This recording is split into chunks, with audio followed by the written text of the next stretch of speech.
یہ ان دنوں کا ایک خوفناک واقعہ ہے جب سردی معمول سے کہیں زیادہ سخت تھی۔ میرا نام فہد ہے۔ میں لاہور میں پلا بڑھا، وہیں تعلیم حاصل کی اور وہیں نوکری کرتا تھا۔ عام سا آدمی ہوں، نہ کوئی بہادری کے دعوے، نہ روحانی قصے سنانے کا شوق۔ میں ہمیشہ ایسی باتوں سے دور ہی رہا جنہیں لوگ وہم یا ڈر کہہ کر ٹال دیتے ہیں۔ مگر جو کچھ میرے ساتھ اس سردی کی کالی رات میں ہوا، اس کے بعد میں آج بھی پورے یقین سے نہیں کہہ سکتا کہ دنیا صرف وہی ہے جو ہمیں دن کی روشنی میں دکھائی دیتی ہے۔ وہ دسمبر کی آخری تاریخیں تھیں۔ لاہور میں سردی ویسے ہی نمی والی ہوتی ہے، مگر اس سال ہوا میں ایک عجیب سی کاٹ تھی۔ دن کے وقت بھی سورج میں وہ جان نہیں تھی، رات تو جیسے ہڈیوں کے اندر اتر جاتی تھی۔ میں اس وقت 34 سال کا تھا۔ میری شادی کو 3 سال ہو چکے تھے، مگر اللہ نے ابھی اولاد نہیں دی تھی۔ میں اپنی بیوی مریم کے ساتھ جوہر ٹاؤن میں کرائے کے ایک مکان میں رہتا تھا۔ مریم نرم دل، جلد گھبرا جانے والی لڑکی تھی۔ اسے اندھیرے سے ڈر لگتا تھا، خاص طور پر سردیوں کی راتوں میں۔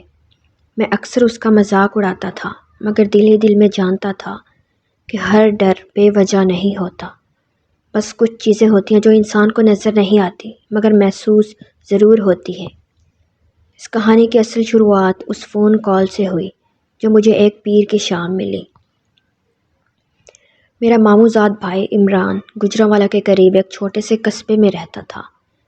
قصبے کا نام تھا قادر پور۔ ہمارے خاندان کی پرانی زمینیں وہیں تھیں۔ عمران کا باپ یعنی میرے ماموں کچھ عرصہ پہلے وفات پا گئے تھے اور زمین کے کاغذات کے سلسلے میں کچھ مسئلہ کھڑا ہو گیا تھا۔ عمران نے مجھے فون کر کے کہا، فہد بھائی آپ کو خود آنا پڑے گا، یہ معاملہ فون پر حل ہونے والا نہیں۔ میں نے تاریخ پوچھی۔ اس نے کہا کل آ جائیں تو بہتر ہے، لیکن رات ہو جائے گی کیونکہ تحصیل آفس کا کام دن میں ہی نبٹ سکتا ہے۔ میں نے فون بند کر کے مریم کو بتایا۔ اس کا چہرہ فوراً اتر گیا۔ وہ کہنے لگی سردیوں میں وہ بھی اتنی دور اور رات کو واپسی۔ میں نے ہنستے ہوئے کہا، ارے کوئی جنگل نہیں ہے، قصبہ ہی تو ہے، عمران بھی ہوگا، اکیلا نہیں ہوں میں۔ مریم نے کچھ نہ کہا، مگر اس کی آنکھوں میں تشویش صاف نظر آ رہی تھی۔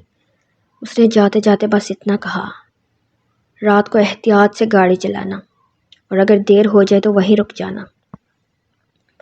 اگلے دن میں صبح ہی نکل گیا۔ راستہ صاف تھا، مگر سرد ہوا شیشوں سے ٹکرا کر عجیب سی سیٹی بجاتی تھی۔ میں دوپہر تک قادر پور پہنچ گیا۔ قصبہ چھوٹا سا تھا، مگر پرانا، تنگ گلیاں، اینٹوں کے گھر اور ہر طرف ایک سا سناٹا۔ عمران نے مجھے گلے لگا کر خوش آمدید کہا۔ اس کے ساتھ اس کا دوست ساجد بھی تھا جو وہیں رہتا تھا۔ ساجد دبلا پتلا، ہمیشہ ہنستا رہتا، مگر اس دن اس کی ہنسی میں بھی ایک کھچاؤ سا تھا۔ تحصیل آفس کا کام شام تک مکمل ہو گیا۔ جب ہم واپس نکلے تو سورج ڈھل چکا تھا، سردی بڑھ چکی تھی۔ میں نے عمران سے کہا، اب تو رات ہو جائے گی، لاہور واپسی مشکل لگ رہی ہے۔ عمران نے ذرا توقف کے بعد کہا، فہد بھائی ایک بات کہوں؟ میں نے گاڑی روکتے ہوئے اس کی طرف دیکھا اور میں نے کہا، ہاں بولو۔ اس نے کہا، یہاں قریب ہی ماموں جان کا پرانا گھر ہے، گاؤں سے باہر۔ اگر آپ چاہیں تو وہیں رات گزار لیں، صبح ہم نکل جائیں گے۔ میں نے حیرانی سے پوچھا، لیکن تم تو یہاں قصبے میں رہتے ہو نا، وہ گھر خالی کیوں ہے؟ عمران نے نظریں چرا لی۔ ساجد نے بات سنبھالتے ہوئے کہا، بس پرانا گھر ہے، لوگ کم ہی جاتے ہیں وہاں۔ اس کے لہجے میں وہ روانی نہیں تھی جو عام باتوں میں ہوتی ہے۔ میں نے دل ہی دل میں سوچا کہ شاید گھر کی حالت ٹھیک نہ ہو، مگر سردی، تھکن اور لمبے سفر کا خیال آتے ہی میں نے ہاں کر دی۔ ہم قصبے سے نکلے، سڑک کچی ہو گئی، دونوں طرف کھیت پھیلے ہوئے تھے جن پر دھند بیٹھ چکی تھی۔ گاڑی کی ہیڈ لائٹس کے علاوہ کچھ دکھائی نہیں دے رہا تھا۔ ہوا میں عجیب سی نمی تھی۔ کچھ دیر بعد عمران نے کہا، بس گھر آ گیا۔ سامنے ایک پرانا سا گھر نظر آیا، 2 منزلہ، مگر وقت کے ہاتھوں تھکا ہوا۔ دیواریں جگہ جگہ سے خراب، لکڑی کا پرانا دروازہ اور چاروں طرف اونچے درخت۔ ان درختوں کی شاخیں ہوا میں ہل کر عجیب سی آواز پیدا کر رہی تھی، جیسے کوئی آہستہ آہستہ سرگوشی کر رہا ہو۔ میں گاڑی سے اترا تو سردی نے فوراً جسم کو جکڑ لیا۔ میں نے کوٹ کا کالر اوپر کیا اور گھر کو غور سے دیکھا۔ یہ گھر تو کافی پرانا لگ رہا ہے۔ عمران نے جلدی سے کہا، ہاں، ماموں جان کا بچپن بھی یہیں گزرا تھا، بعد میں شہر میں شفٹ ہو گئے تھے۔ ہم اندر داخل ہوئے، اندر اندھیرا تھا۔ ساجد نے موبائل کی لائٹ آن کی۔ کمروں میں پرانا فرنیچر پڑا تھا جس پر چادریں ڈلی ہوئی تھی، فرش پر دھول جمی تھی، جیسے یہاں برسوں سے کوئی نہ ٹھہرا ہو۔ میں نے پوچھا، یہاں بجلی نہیں ہے؟ عمران نے کہا، بس کبھی کبھی آتی جاتی رہتی ہے۔ اس نے سوئچ آن کیا، بلب ٹمٹمائے، پھر جل گئے۔ زرد سی روشنی پورے کمرے میں پھیل گئی، مگر اس روشنی میں بھی ایک اداسی سی تھی۔ ہم نے سامان رکھا، ساجد نے چولہا جلانے کی کوشش کی، پھر کچھ دیر بعد چائے بن گئی۔ گرم کپ ہاتھ میں آتے ہی جان میں جان آئی، مگر دل کے کسی کونے میں ایک بے چینی تھی جس کی وجہ میں خود نہیں سمجھ پا رہا تھا۔ میں نے مذاقن کہا، تم لوگوں نے تو مجھے کسی بھوت بنگلے میں لا کر چھوڑ دیا ہے۔ ساجد ہنس دیا، مگر عمران کی ہنسی دیر سے نکلی۔ ایسا کچھ نہیں ہے، بس پرانا گھر ہے۔ رات گہری ہو چکی تھی، باہر دھند اتنی بڑھ گئی تھی کہ دروازے سے باہر کچھ دکھائی نہیں دیتا تھا۔ ہوا کبھی تیز ہو جاتی، کبھی بالکل رک جاتی۔ جب رکتی تو خاموشی اتنی گہری ہوتی کہ اپنے دل کی دھڑکن سنائی دیتی۔ کھانا سادہ سا تھا، دال اور روٹی۔ ہم تینوں بیٹھ کر کھانا کھا رہے تھے، باتیں بھی عام سی ہو رہی تھی، مگر عمران بار بار باہر کی طرف دیکھ رہا تھا۔ میں نے ٹوک دیا، کیا بات ہے، بار بار دروازے کی طرف کیوں دیکھ رہے ہو؟ اس نے چونک کر کہا، نہیں کچھ نہیں، بس عادت ہے۔ کھانے کے بعد ہم نے بستر لگائے نیچے والے کمرے میں۔ میں نے موبائل دیکھا، نیٹ ورک کمزور تھا۔ مریم کو بس ایک مختصر سا میسیج بھیج پایا، یہاں رک گیا ہوں، صبح نکلوں گا۔ جواب آیا، اللہ خیر کرے۔ وہ دو لفظ عجیب سا بوجھ ڈال گئے دل پر۔ رات کے شاید 1 بج رہے ہوں گے جب مجھے نیند ٹوٹ گئی۔ کمرے میں سردی اور بڑھ چکی تھی، سانس سے بھاپ نکل رہی تھی۔ میں نے کمبل ٹھیک کیا اور کروٹ بدلنے ہی والا تھا کہ مجھے لگا جیسے کسی نے آہستہ سے دروازے کے باہر قدم رکھا ہو۔ میں نے کان لگا کر سنا، سب خاموش تھا۔ میں نے خود کو سمجھایا کہ یہ میرا وہم ہے، مگر پھر وہی آواز آئی، جیسے کوئی ننگے پاؤں زمین پر چل رہا ہو۔ میں اٹھ کر بیٹھ گیا۔ کمرے میں عمران اور ساجد گہری نیند سو رہے تھے۔ میں نے دھیمی آواز میں کہا، عمران اٹھو۔ کوئی جواب نہیں آیا۔ میں نے دروازے کی طرف دیکھا، دروازہ بند تھا، مگر اس کے نیچے سے ٹھنڈی ہوا اندر آ رہی تھی۔ اس ہوا کے ساتھ ایک عجیب سی بو بھی تھی۔ میرا دل زور زور سے دھڑکنے لگا۔ میں نے خود کو تسلی دی کہ شاید کوئی جانور ہوگا یا ہوا کا شور، مگر پھر اچانک دروازے کے باہر کسی نے آہستہ سے کھانسی۔ وہ انسانی کھانسی تھی۔ میں نے سانس روک لی۔ ایک لمحے کو لگا جیسے وقت رک گیا ہو، پھر وہی کھانسی دوبارہ سنائی دی، اس بار ذرا قریب سے۔ میں نے آہستہ سے عمران کو جگانے کی کوشش کی، عمران اٹھو۔ اس نے کروٹ بدلی مگر آنکھ نہ کھولی۔ ساجد بھی بے خبر سو رہا تھا۔ دروازے کے باہر اب قدموں کی آواز صاف سنائی دے رہی تھی، آہستہ، بہت آہستہ، جیسے کوئی جان بوجھ کر آواز نہ کرنا چاہ رہا ہو۔ میری ہمت جواب دے رہی تھی۔ میں نے ہاتھ بڑھا کر دروازے کی کنڈی کو چھوا۔ وہ برف کی طرح ٹھنڈی تھی، اور اسی لمحے دروازے کی دوسری طرف سے کسی نے بہت دھیمی آواز میں میرا نام پکارا، فہد۔ میرا خون جیسے جم گیا۔ یہ آواز کسی اجنبی کی نہیں تھی، یہ آواز میرے ماموں کی تھی جو 2 سال پہلے قبر میں جا چکے تھے۔ اور اس لمحے مجھے اندازہ ہو گیا کہ یہ سردی کی کالی رات ابھی ختم نہیں ہوئی، یہ تو بس شروع ہوئی ہے۔ میں نے جب دروازے کے باہر ماموں کی آواز سنی تو میرا پورا جسم سن ہو گیا۔ ایسا لگا جیسے کسی نے میرے اندر کی ساری حرارت ایک لمحے میں نچوڑ لی ہو۔ دل چاہا چیخوں، مگر آواز حلق میں ہی پھنس کر رہ گئی۔ ہاتھ اب بھی کنڈی پر تھا، مگر انگلیاں کانپ رہی تھیں۔ میں نے خود کو سمجھانے کی کوشش کی کہ یہ ممکن نہیں ہے۔ ماموں 2 سال پہلے فوت ہو چکے تھے، میں خود ان کے جنازے میں موجود تھا، خود مٹی ڈالی تھی، پھر یہ آواز کیسے؟ فہد، آواز پھر آئی، اس بار ذرا صاف، ذرا قریب۔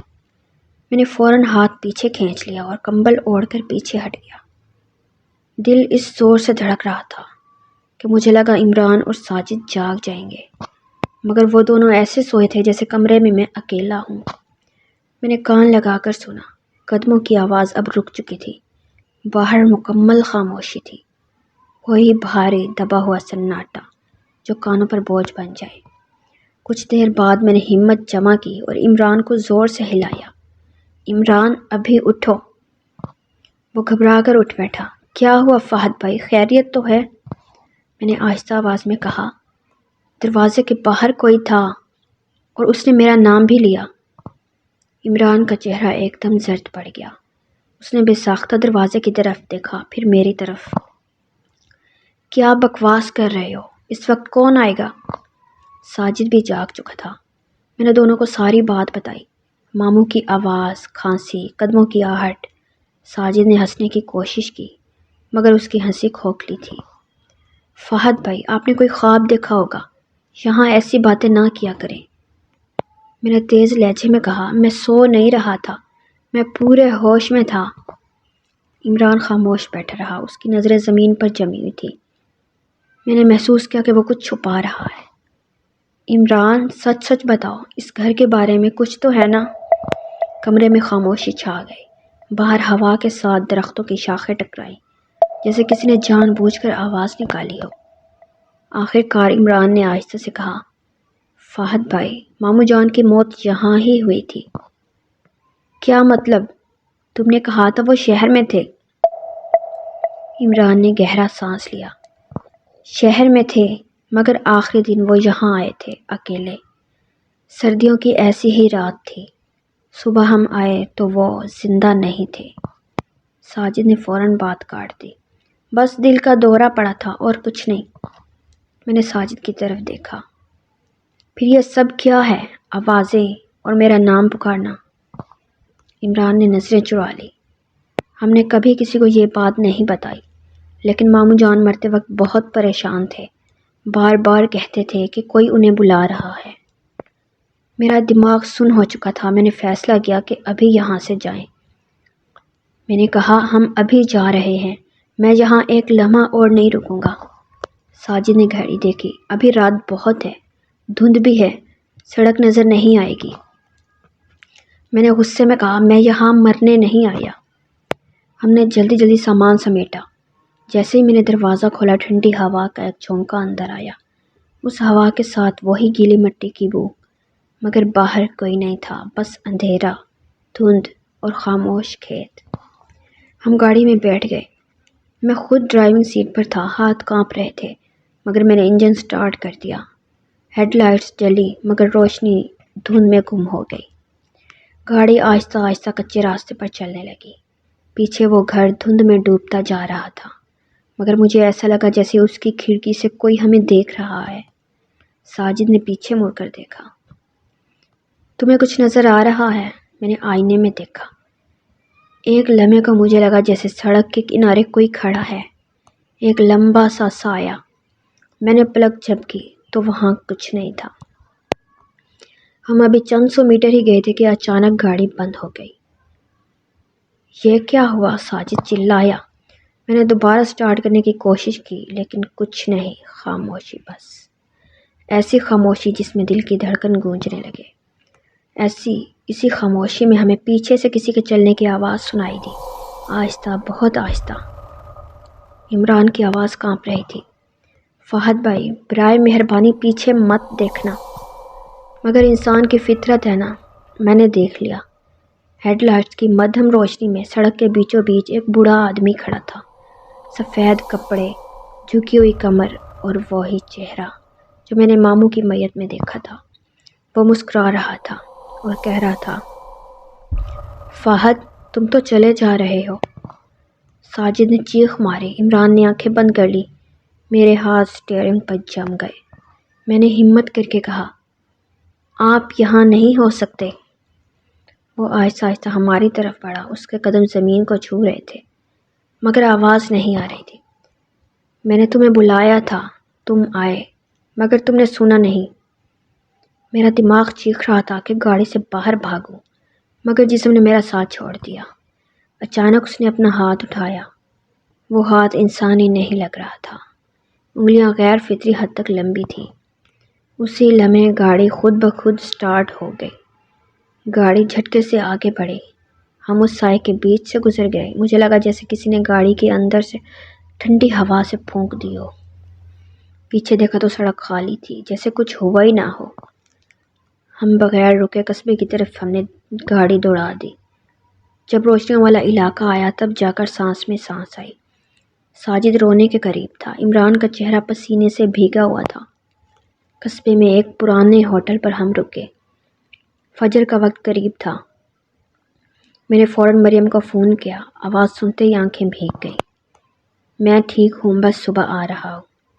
سورج نکلا مگر اس کی روشنی میں بھی رات کا خوف تحلیل نہیں ہوا تھا۔ ہم لاہور کی طرف روانہ ہو گئے۔ راستے میں کسی نے بات نہیں کی، مگر میرے دماغ میں ایک سوال بار بار گونج رہا تھا۔ ماموں نے کہا تھا، میں نے تمہیں بلایا تھا۔ آخر وہ مجھے کیوں بلانا چاہتے تھے؟ میں آج بھی سردیوں کی رات میں جاگ جاتا ہوں۔ کبھی کبھی ہوا کے شور میں مجھے وہی آواز سنائی دیتی ہے، فہد، اور تب مجھے سمجھ آتا ہے کچھ دروازے بند کر دینے سے بند نہیں ہوتے۔ کچھ سردی کی کالی راتیں انسان کے اندر ہمیشہ کے لیے ٹھہر جاتی ہیں۔ اگر آپ اس طرح کی خوفناک کہانیاں سننا پسند کریں تو ہمارے چینل کو ضرور سبسکرائب کریں۔